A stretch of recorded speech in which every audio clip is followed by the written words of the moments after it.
Hey and welcome to Making Space. This is Season 2, Episode 3, Chapter 2 of the Nebula miniseries. Oh, who cares?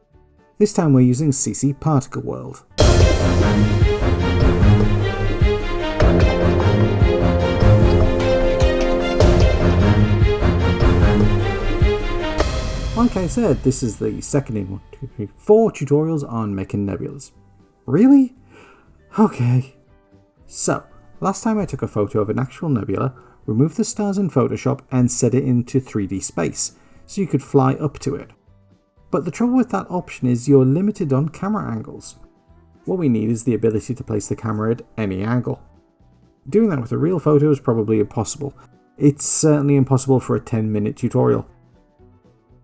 But what we can do is replicate the process which creates most nebulas using particle simulation. Formations like the Orion Nebula and the Crab Nebula were most likely formed from the remnants of supernovas. What we're looking at is the aftermaths of these massive explosions. So while we can't match these exactly, we can get pretty close using thisComp.activeCamera.toWorld. Let's get started. Here we are in After Effects. I have a 1080p comp and it's 20 seconds long. I'm going to need 10 seconds of construction time for the particles to get into position.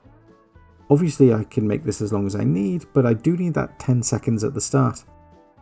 So first off, I'll create a null to hook everything off. I'll go to Layer, New, Null Object. Leave it named Null1 for now, but make it 3D. Now if you've seen my other video linking thisComp.activeCamera.toWorld to a 3D null, then you know what I'm going to do next. If you haven't seen that video, then you'll find the expressions I use in the description below. In a nutshell, we translate the effects producer's coordinates to After Effects coordinates. Having this central null controlling the nebula also makes it really easy to set up my camera moves. Once I set up the expressions, I can go ahead and select the null object, hit enter and rename this nebula null. I don't have to do this, but I like to label things up. It makes it easier as I add more stuff. Now back in thisComp.activeCamera.toWorld, we're going to add this effect several times. So let's rename this one to Structure. Just make sure it's selected and hit enter. And now let's go to Effects, Expression Controls, Slider Control, and drag this above Structure. Rename this effect Birth Amount, and set the slider amount to 5.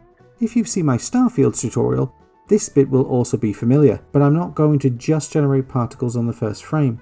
Instead, I want this to go a little longer. But also, I'm not going to use keyframes, as I have to remember to jump back to the first frame. So if you check out the description below, I have an expression based on a layer marker. YouTube doesn't let me use arrow brackets in descriptions. So once I copy this expression, I'll then hold Alt and click on the birth rate stopwatch, then paste the copied expression into the expressions area and replace the bit with square brackets. So what this expression does is look for the first marker, and if the comp's time isn't beyond that, it takes the birth rate value from the slider effect we just added. And if it's after, it sets the birth rate to 0. Just make sure you add a marker. Go to 1 second in and tap on the asterisk key on the keypad. And if I scrub the current time indicator back and forth across the marker, you can see the birth rate toggle between 5 and 0. Alright, one more bit of prep. Create a new solid, make it 200 by 200 pixels.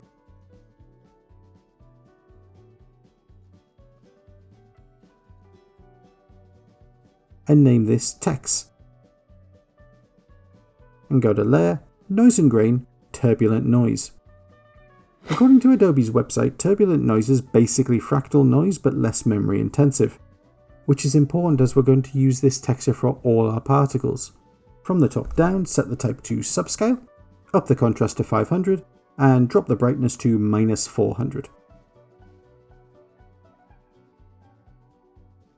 Alt click on the evolution stopwatch and in the expressions area type time times 100.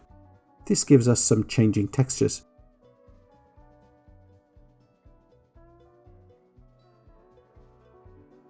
Now we don't want the black background and I want some shadowing. So instead let's go to Effect, Keying, Extract. And set the black point to 35 and the white point to 195.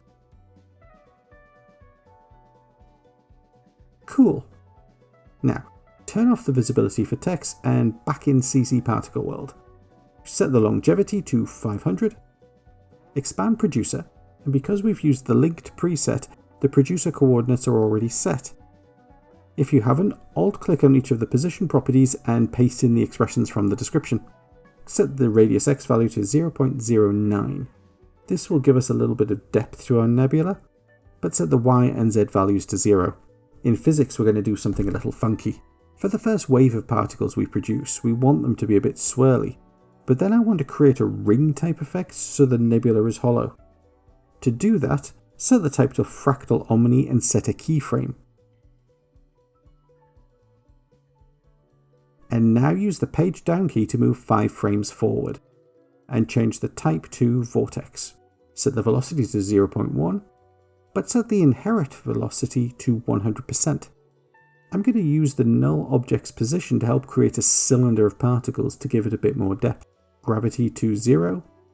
Resistance, we're going to set to 0.4 at 0 seconds with a keyframe, and increase it to 1 by the time we're at that layer marker. This is all going to help create an organic looking natural celestial body. Set extra to 1 and extra angle to 165. These extra settings change depending on the type of animation chosen. Generally it's about the phase of noise used. Okay, in particles set the type to textured faded disk. Expand texture and select our text layer, and make sure the second drop down is pointing to effects and masks. Set scatter to 50. This means CC_ParticleWorld will not use all the layer for each particle but select a part of it. Helps keep it looking different. And set the texture time to birth. So with that evolution we set on the turbulent noise effect, each particle will have a different look. Set rotation speed to 0, we don't want the particles moving. And set the birth and death sizes to 0.5. Max out the size variation and max opacity. Expand opacity map and making sure the select tool is selected, fill it all in. And now for the birth color, choose an orange.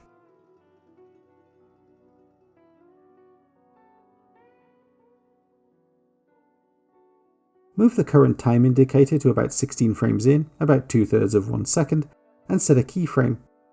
Move 3 frames forward and change the color to blue. I've based my colors off the Crab Nebula, and we've set the particles to live for 500 seconds, so I'm not going to worry about the death colors. Set the transfer mode to screen.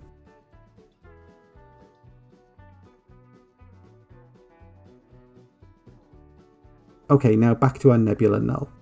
At the 1 second mark, set a keyframe for the position, and at 0 seconds, set the Z coordinate to -500. Playing that back, you see we get this cool looking blast of gas upwards. Let's have that coming towards the camera instead. In physics, expand direction axis,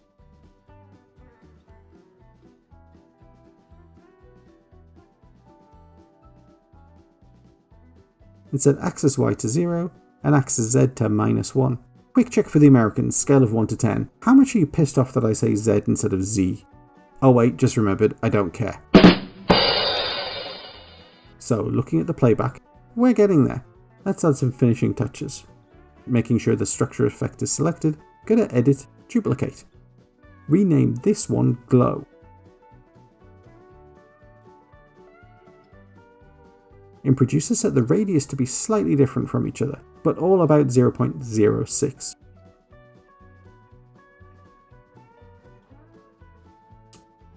In Physics, deactivate the keyframes and set the animation type to Fractal Omni.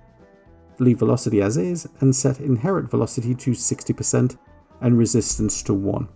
In Particle, set the type to Faded Sphere, birth and death sizes to 0.94,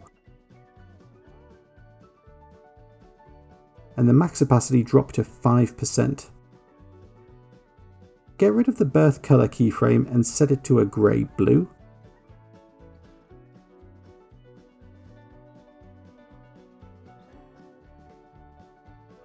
And set the transfer mode to composite. And now drag this effect above structure.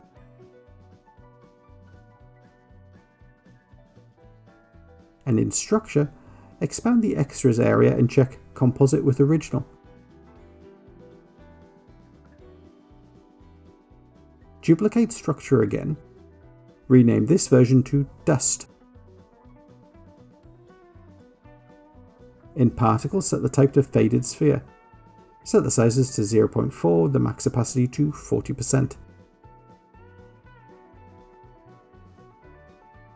and the transfer mode to black matte, and drag this effect to be above structure but below glow. Cool. Duplicate structure one last time. Rename this to stars. In Producer, set the radiuses to 1. In Physics, turn off all the keyframes, set the type to explosive, and 0 all the settings.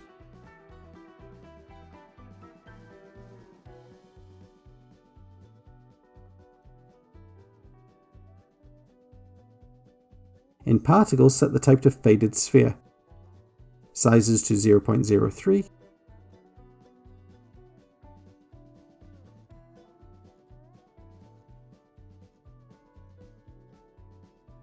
Colors to white. And transfer mode to add. And we're done. Make sure motion blur is checked and you're ready to fly your camera.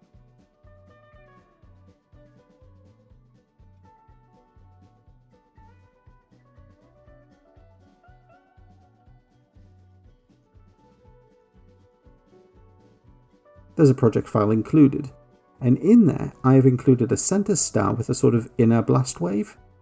Oh, what the hell, it's easier just to show you. Make a new solid, make it comp sized and make it 3D. Add turbulent noise. Set the type to dynamic, the contrast to 200 and the brightness to -50. Check the invert box. In Transform, up the scaling to 150, and now go to Effect, Perspective, CC Sphere. There's 2 more expressions in the descriptions area. Paste these into the rotation values for X and Y. To see more about what this is doing, check out my tutorial Making Mercury with CC Sphere.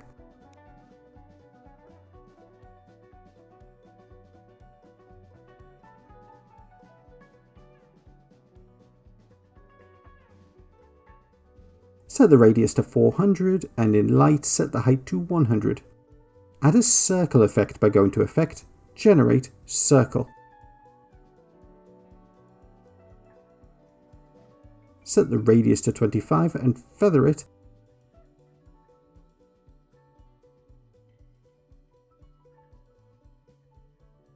And set the blending mode to normal. Finally for here, add a Video Copilot Color Vibrance effect. And set the colour to blue or red or whatever you fancy.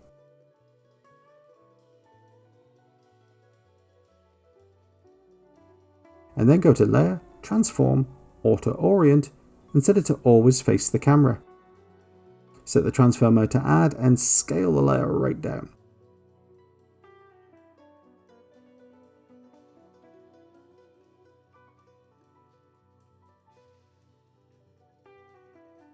And that really is it. Next time I'm going to use Cinema 4D to know, you know what, I need a break from nebulas. I can't make another celestial body composed of dust and gas, not right away. Next time I'm doing a comet, a celestial body composed of dust and ice. Oh wait, damn it!